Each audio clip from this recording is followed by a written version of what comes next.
अस्सलाम वालेकुम बेटा। बच्चों हमारी एक्सरसाइज चल रही है 3.1 और बेटे उसके अंदर हम लोग पढ़ रहे हैं। आज हमारा लेक्चर नंबर है 4।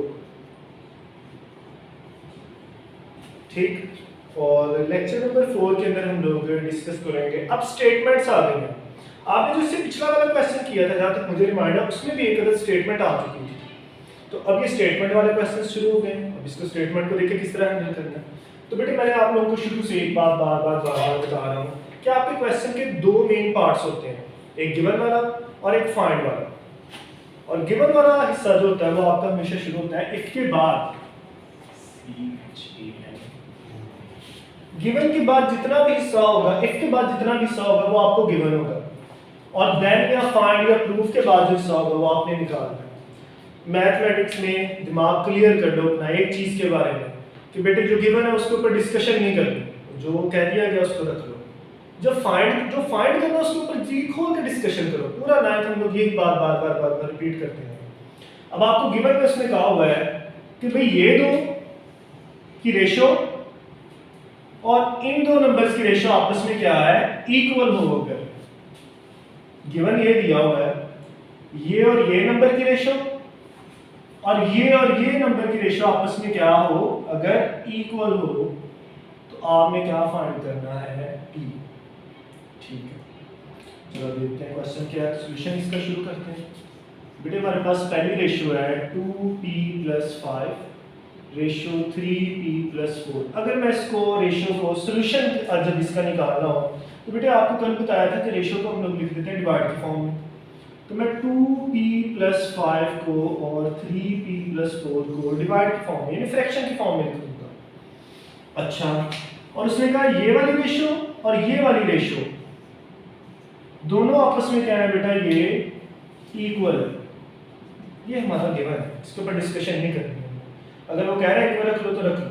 फिलहाल आप लोगों को लग नहीं रहा होगा कि ये दोनों इक्वल है, लेकिन जब आप लोग p की वैल्यू निकाल लोगे तो फिर शायद चाहे इसको चेक कर लेना, फिर इक्वल निकल आएगा। अच्छा बेटे दूसरी साइड पे क्या है, 3/4। अब ये बन गई हमारी स्टेटमेंट। दोबारा सुनो, ये दो और ये दो आपस में क्या है, इक्वल। तो हमने उनकी रेशियो जिस तरह उसने कहा था इक्वल रख के, उससे आगे हम इसका सॉल्यूशन फाइंड आउट कर लेंगे। अब बेटा आप लोगों को पता है हमें वैल्यू क्या फाइंड करनी है। हमारा जो प्रूफ है वो है फाइंड p। क्वेश्चन तब तक खत्म नहीं होगा जब तक हम लोग p फाइंड आउट नहीं करते। p कैसे फाइंड आउट करना है, शाबाश देखो यहाँ से। तो बेटा जो चीज़ फाइंड करनी है सबसे पहले उसको, अगर वो ज़्यादा है पहले तो उसको एक लाइन में लेके आओ ना, उसको फ्रैक्शन से खत्म करो। ये पहला रूल होता है, उसको फ्रैक्शन से खत्म करो, एक लाइन के अंदर लेके आओ। फिर अगर वो वेरिएबल ज़्यादा है तो उनको ट्रांसफॉर्म करके किस तरह करो, कम करो, कम में लेके आओ, फिर आगे फिर उसकी वैल्यू फाइंड आउट होगी। ठीक है, तो सबसे पहले इसको नीचे से फ्रैक्शन से खत्म करना है। उसके लिए क्या करें, क्रॉस मल्टीप्लिकेशन। या आप लोग ये भी कह सकते हो इधर डिवाइड हो जाएगा कि मल्टीप्लाई हो जाएगा, इधर डिवाइड हो जाएगा मल्टीप्लाई। एक ही बात है, बात एक ही तरीके से होगी। तो 2p + 5 × 4, 3p + 4 × 3। बेटे आगे इसको मल्टीप्लाई कर लेते हैं। 4 2s are 8p, 4 5s are 20, 3 3s are 9p, 3 4s are 12। यहाँ तक क्लियर है? ये जस्ट मल्टीप्लाई किया, आपको पता चला कंबाइन उधर सबके साथ मल्टीप्लाई होगा। ठीक है, और इधर से ये भी मल्टीप्लाई होगा। अब p वाले सारे एक जगह इकट्ठे कर लो, कांस्टेंट वाले एक जगह इकट्ठे कर लो। 9p है, प्लस का 8p उधर जाके किसका हो जाएगा, माइनस का 8p, प्लस का 12 उधर जाके किसका हो जाएगा, माइनस का 12। तो 20 में से 12 माइनस कर दो 8, 9p में से 8p माइनस कर दो तो क्या बच जाएगा, p। ये बेटे आपकी p की वैल्यू है। वैसे बड़ा सिंपल सा फाइंड p करना था, वो हमारे पास निकल के आ चुका है।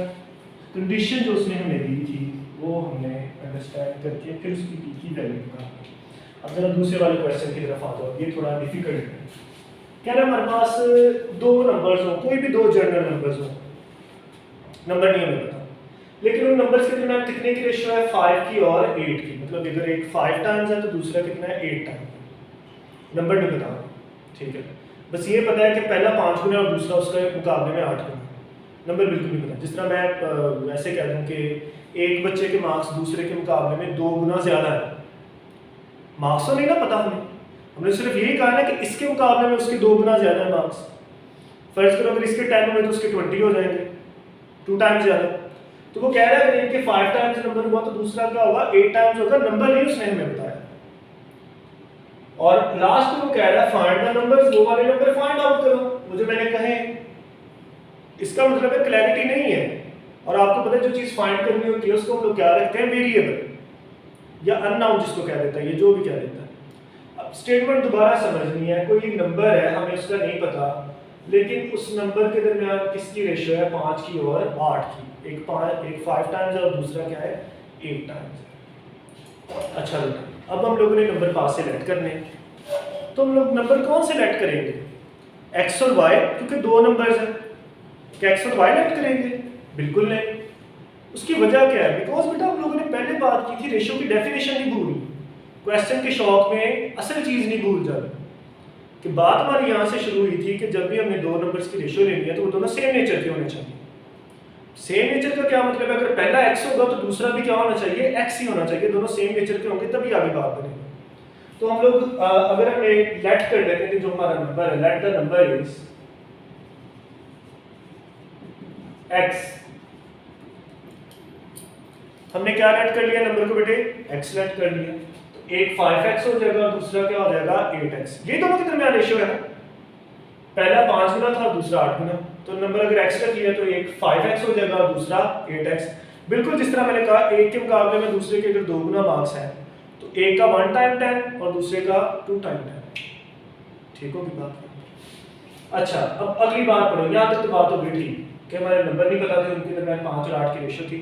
हमने नंबर लेट x कर लिया और एक 5x हो गया दूसरा 8x हो गया। अब वो अगली बात ये कह रहा है कि अगर मैं दोनों नंबर्स में 9 9 ऐड करूं in both, if 9 is added in both 5x + 9 और 8x + 9, कहता फिर ये जो नए दो नंबर बनेंगे ना ये किसके बराबर हो जाएंगे 8 और 11। पहले सारी स्टेटमेंट लिखता हूं फिर आपको समझाता हूं। अब दोबारा सुनो, दो नंबर थे, एक 5 टाइम्स था दूसरा कितना था 8 टाइम्स। ठीक है, नंबर हमें नहीं पता थे, सिर्फ उनके दरमियान कंपैरिजन पता था कि अगर एक 5 गुना तो दूसरा 8 गुना। अब नंबर भी हमने फाइंड करने, जो चीज़ फाइंड करनी उसकी जगह को वेरिएबल रखते हैं। हमने रख लिया कि नंबर हमारा क्या होगा x। ठीक है बेटा, दोनों सेम नेचर के होने चाहिए इसलिए x ही रखा, x और y भी रखा। अब आप लोगों को अच्छे तरीके से पता है कि अगर एक 5x हो जाएगा तो दूसरा 8x हो जाएगा, और कह रहा है दोनों में 9 9 ऐड करूंगा तो ये किसके बराबर हो जाएंगे 8/11 के। ठीक है, अब इससे आगे आप लोगों ने सिंपल वही काम करना है, x की वैल्यू फाइंड आउट करनी है, यहाँ से क्रॉस मल्टीप्लिकेशन कर लेनी है 5x + 9 * 11 और 8x + 9 * 8। आगे बेटा ये क्वेश्चन बड़ा सिंपल सा है, आप लोगों ने इसको खुद सॉल्व करने की कोशिश करनी है। इसमें से x की वैल्यू निकाल लेनी है और एक 5x में पुट कर देनी है ओरिजिनल नंबर में, या बस x की वैल्यू आप लोग निकाल लो, आगे फिर इंशाल्लाह आप लोगों को फिर बेहतर गाइड कर देंगे। आज के लिए अल्लाह हाफ़िज़।